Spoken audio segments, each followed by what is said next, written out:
আজকে আমরা শিখব ইংরেজি বলতে সবচেয়ে বেশি ব্যবহার হয় যে শব্দগুলি।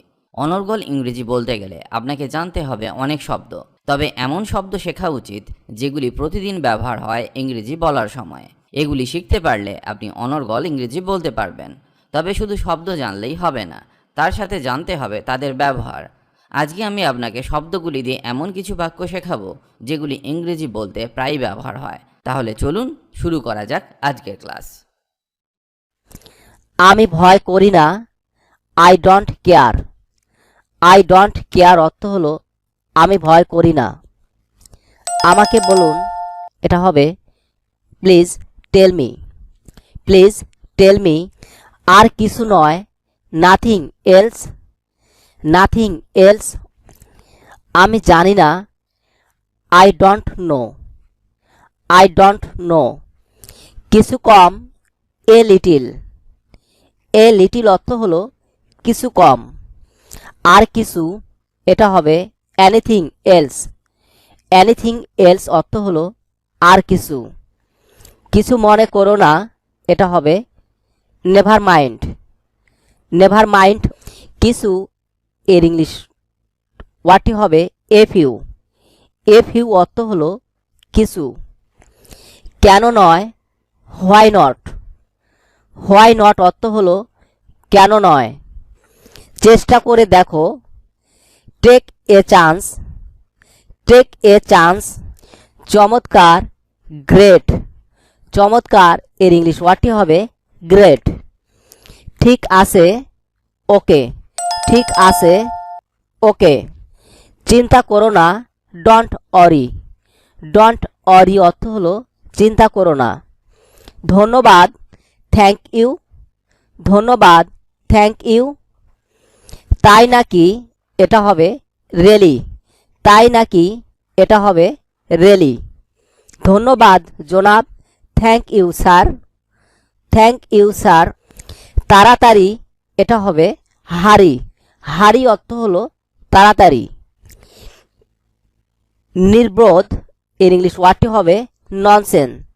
ননসেন্স অর্থ হলো নির্বোধ। না ইংলিশ ওয়ার্ডটি হবে নো। না ইংলিশ ওয়ার্ডটি হবে নো। পরে দেখা হবে, see you later. See you later অর্থ হলো পরে দেখা হবে।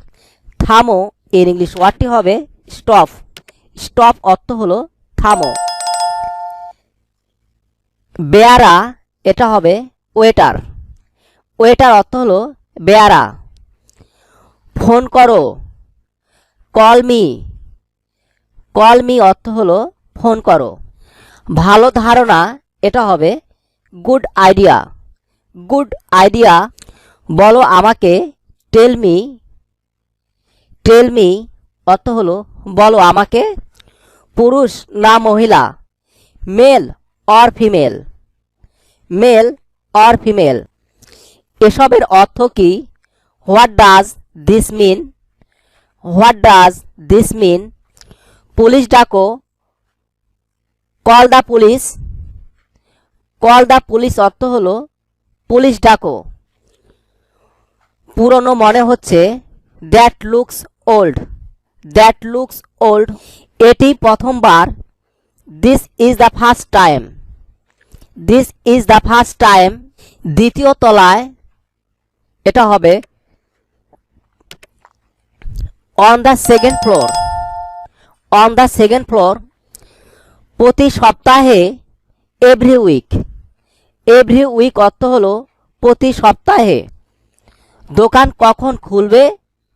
What time does the store open?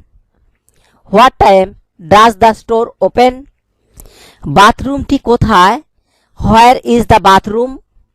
Where is the bathroom? বাইরে নিয়ে যাও, take it outside. Take it outside. বাম দিকে, on the left. On the left অর্থ হলো বাম দিকে। বাড়িটি খুব বড়, this house is very big. This house is very big. বিকেল 3টায়, at 10 o'clock in the afternoon. at 10 o'clock in the afternoon. বাস স্টেশনটি কোথায়? Where is the bus station? Where is the bus station? কত পাতলা? How slim? হাউ স্লিম অর্থ হলো কত পাতলা। বিষয়টি খুব গুরুত্বপূর্ণ। It is very important. It is very important. বাসটি কখন ছেড়ে যাবে? When does the bus leave? When does the bus leave? ব্যাংকটি কখন খুলবে? When does the bank open? When does the bank open? বেশি দেরি হয়ে গেছে। It's too late. It's too late. Bank এর নিকটে। Near the bank. Near the bank অর্থ হলো ব্যাংক এর নিকটে। সে আমার চেয়ে দ্রুত।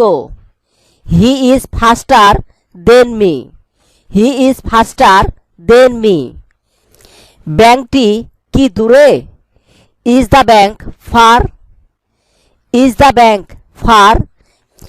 কি মোটা? How fat? হাউ ফ্যাট অর্থ হলো কি মোটা। ব্যাংকের পিছনে। Behind the bank.